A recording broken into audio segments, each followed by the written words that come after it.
Welcome to our channel star Telugu DSP news. ప్రతి సమస్యపై మా పోరాటం స్టార్ తెలుగు డిఎస్పీ న్యూస్.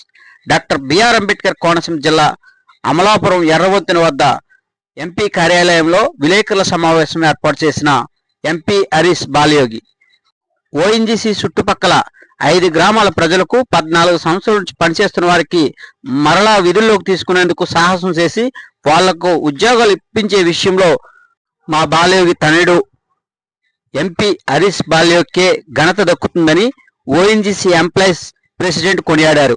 ఈ కార్యక్రమంలో ఎంపీ హరీష్ బాలయోగి మీడియాతో మాట్లాడుతూ డాక్టర్ బిఆర్ అంబేద్కర్ కోనసీమ జిల్లాలో ఓఎన్జీసీలో పనిచేస్తున్న ఎంప్లాయీస్ కు అండగా ఉంటానని స్థానిక ఎమ్మెల్యేతోనూ ముమ్మడివాడ ఎమ్మెల్యే దాట్ల సుబ్రాజ్తో మాట్లాడి అందరికీ ఉద్యోగుల విషయంలో ఏ ఇబ్బంది లేకుండా చర్యలు తీసుకుంటామని తెలిపారు. 14 సంవత్సరాలుగా పనిచేస్తున్న ఎంప్లాయీస్ ని తిరిగి మళ్ళా వాళ్ళ ఎంప్లాయ్మెంట్ వాళ్ళకి ఇప్పించిన ఘనత ఖచ్చితంగా మన హరీష్ గారికి దక్కుతుందని సభాముఖంగా తెలియజేయడానికి చాలా సంతోషిస్తున్నాను.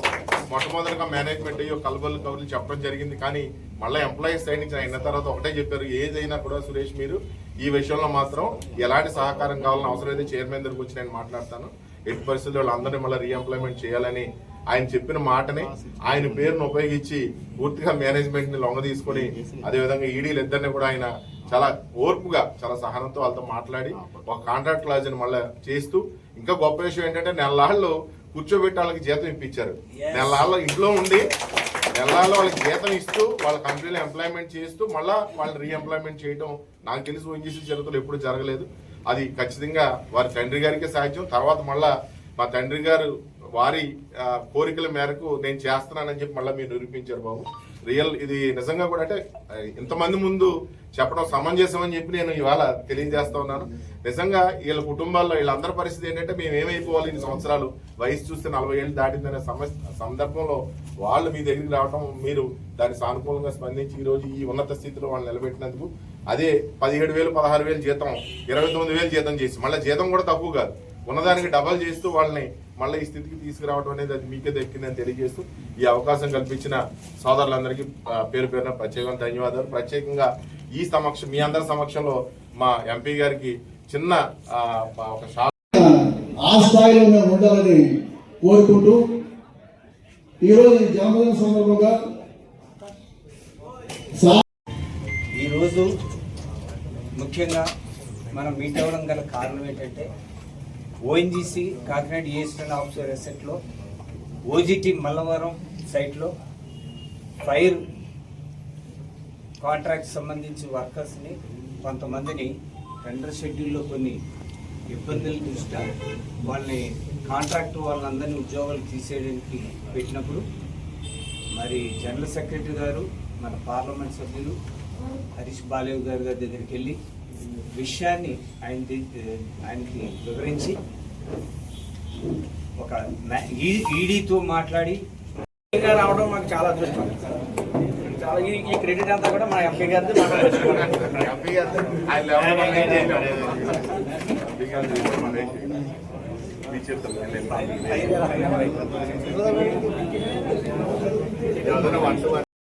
మాకు చాలా ఆనందంగా ఉంది ఆ విషయము.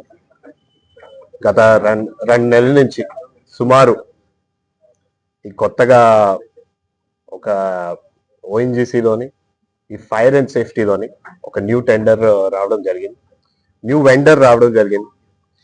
ఆ వెండర్ వచ్చిన తర్వాత ఆయన కొత్త క్లాజ్ ఏర్పాటు చేయడం జరిగింది. అండ్ కంపెనీ పాలసీ ప్రకారం ఉన్న వాళ్ళందరినీ కూడా ఫర్దర్ ట్రైనింగ్ మాడ్యూల్ కింద ఇతరు వాళ్ళు ఇంకెక్కడెక్కడ పనిచేస్తున్నారో ఆ లొకేషన్స్కి వెళ్ళి వాళ్ళు ట్రైనింగ్ తీసుకుని అప్పుడు వాళ్ళు వెళ్ళి తిరిగి వెనక్కి వస్తే అప్పుడు ఇక్కడ వాళ్ళ శాలరీ పెంచుతామని చెప్పి ఈ కొత్త క్లాజ్ ఏర్పాటు చేయడం జరిగింది. దీనివల్ల ఇక్కడ ఉన్న వాళ్ళందరికీ కూడా ఇక్కడ బిఆర్ అంబేద్కర్ కోనసీమ జిల్లాలో ఉన్న వాళ్ళ ఫైర్ అండ్ సేఫ్టీ ఎంప్లాయీస్ అందరూ కూడా మమ్మల్ని ఈ ప్రాంతం నుంచి దూర ప్రాంతానికి పంపిస్తున్నారు సార్. కానీ దీనికి ఎటువంటి మాకు ఒక ఈ విషయం గురించి ఎటువంటి మా దగ్గర ఒక క్లారిటీ లేకుండా పోయింది. మీరు బయటికి వెళ్ళాలనే విషయం చెప్తున్నారు తప్పించి అక్కడ ఎన్ని నెలలు చేయాలో లేకపోతే అక్కడ ఏ విధంగా చేయాలనేది ఈ క్లాస్ మీద వాళ్ళందరూ అనేక సందర్భాల్లోని నా దగ్గరికి అలాగే మా ఈ మల్లవరం ప్లాంట్ దగ్గర. సో అక్కడ మన స్థానిక ఎమ్మెల్యే గారు దాట్ల సుబ్బరాజు గారు బుచ్చిబాబు గారి దగ్గర కూడా రావడం జరిగింది. ఈ విషయాన్ని మనం తప్పనిసరిగా దీనికి ఒక పరిష్కారం మనం చూపించాలనే ఉద్దేశంతో మేము అనేక సందర్భాల్లోని మన ఈడీ గారిని కలవడం జరిగింది. కలిసినప్పుడు ఆయన కూడా అన్నారు ఈ క్లాజ్ విషయంలోని ఆయనతో కూడా ఓపికతో మేమందరూ కూడా ఎక్స్ప్లెయిన్ చేస్తూ, లేదు సార్ దీనివల్ల చాలా ఇబ్బంది కలుగుతుంది, మనం వీళ్ళని వెళ్ళనివ్వకుండా ఇక్కడే ఉంచి వీళ్ళ శాలరీ పెంచే విధంగా మనం ప్రయత్నం చేయాలని చెప్పి కూడా, అదే విధంగా నాతో పాటు నేను బుచ్చిబాబు గారు ఇద్దరు కలిసి ఈడీ గారిని కలిసి మాట్లాడిన తర్వాత మన యూనియన్ ప్రెసిడెంట్ గా మన సురేష్ కుమార్ గారికి కూడా ఆయనతో కూడా సంప్రదించి ఇది మనం ఎట్టి పరిస్థితిలో దీన్ని మనం ముందుకు వెళ్ళనివ్వకూడదు, కానీ కావాలంటే కూడా మనం సెంట్రల్లోని కూడా మనం మాట్లాడదాం, 100% మినిస్టర్ లెవెల్ కూడా తీసుకెళ్దాం. ఎందుకంటే వీళ్ళందరూ భవిష్యత్తు, ఎందుకంటే ఇన్ని సంవత్సరాల నుంచి సుమారు మేము కూడా చూసాం, అందులో ఉన్న లిస్ట్ లో చూస్తే 25 మందిలో 15 సంవత్సరాల నుంచి కూడా పనిచేస్తున్న వాళ్ళు ఉన్నారు.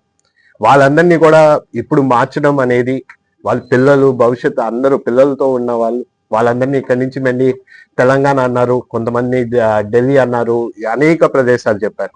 ఇవన్నీ వెళ్ళే పరిస్థితి కాదు.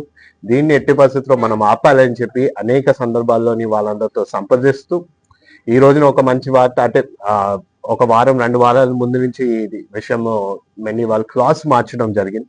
క్లాస్ కూడా మార్చి వీళ్ళ శాలరీ కూడా పెంచిన బాధ్యత కూడా తీసుకున్నారు. దానికి కూడా నేను ఈడీ అసెట్ మేనేజర్ కి కూడా వాళ్ళకి ఓఎన్జీసీ యజమానికి కూడా వాళ్ళకి ప్రత్యేక ధన్యవాదాలు చెప్తున్నాను. ఎందుకంటే అందరూ కలిసికట్టుగా పనిచేస్తాం. ఈ రోజు మనకి మన ప్రాంతంలో ఉన్న మన ప్రజలందరినీ మనం కాపాడుకునే బాధ్యత నా పైన చెప్పారు. దాన్ని మన అందరూ పూర్తి చేశామని చెప్పి కూడా ఈ సందర్భంగా తెలియజేసుకున్నాం. అదే విధంగా మన బుచ్చిబాబు గారు కూడా అనేక సందర్భాల్లో ఆయన కూడా ఒకసారి ఈడీని కలిసినప్పుడు కూడా ఈ విషయం గురించి చర్చించుకుంటూ, లేదు ఎట్టి పరిస్థితుల్లో ఇది ఆపాలనే విషయాన్ని వాళ్ళు కూడా స్వయంగా ఆయన కృషి చేస్తూ మేమిద్దరం కూడా అందరూ కూడా కూటమి ప్రభుత్వం బాధ్యత తీసుకుని దీన్ని పూర్తి చేయడం జరిగింది. ఇది నేను ఆనాడు మన ఎన్నికల్లోని కూడా చెప్పాం, అనేక సందర్భాల్లోని ఎంప్లాయీస్, ఎందుకంటే ఇక్కడ ఈ ఆయిల్ సెక్టర్లోని ఓఎన్జీసీ అయినా గేల్ అయినా లేకపోతే మన రిలయన్స్ అయినా ఇక్కడ ఎంప్లాయీస్ చాలా వరకు ఇబ్బందులు కలుగుతున్నాయి. వాళ్ళందరికీ కూడా లోకల్ ఎంప్లాయ్మెంట్ కూడా చాలా సమస్యలు వస్తున్నాయి. వీళ్ళందరూ కూడా లోకల్గా ఉన్నప్పుడు బయట నుంచి వచ్చిన వాళ్ళు అనేక సందర్భాల్లోని కొన్ని ఇబ్బందులు కలిగించే విషయాలు వస్తున్నాయి. వీటినన్నిటినీ కూడా వాళ్ళు మా దృష్టికి తీసుకొచ్చినప్పుడు వాటి గురించి మేము కూడా కేంద్రం నుంచి కూడా అనేక సందర్భాలు మాట్లాడుతూ, అలాగే ఇక్కడ చాలా వరకు మీరు గతంలో చూశారు ఉప్పుడిలోని అప్పుడు ఆనాడు గత ప్రభుత్వం హయాంలోని ఆనాడు ఒక గ్యాస్ లీక్ అయినప్పుడు అప్పుడు వాళ్ళకి ఇవ్వాల్సిన, అక్కడ ఉన్న రైతులకు ఇవ్వాల్సిన మన ఈ ల్యాండ్ లీజ్ అమౌంట్ కూడా ఆపేయడం జరిగింది. అది సుమారు 2022లోని అది జరిగింది. అప్పటి నుంచి మొన్నటి వరకు ఇచ్చలేని పరిస్థితి.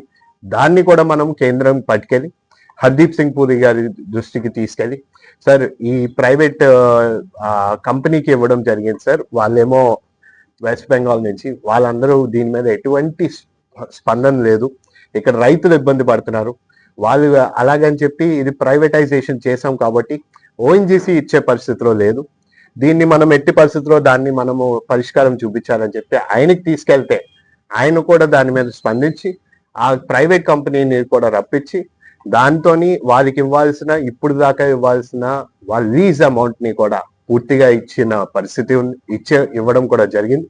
అదే విధంగా ఇప్పుడు దాన్ని కొత్త కంపెనీకి కూడా హ్యాండ్ ఓవర్ చేసి ఇప్పుడు దాన్ని పనులు కూడా ముందుకి తీసుకెళ్తున్నారు.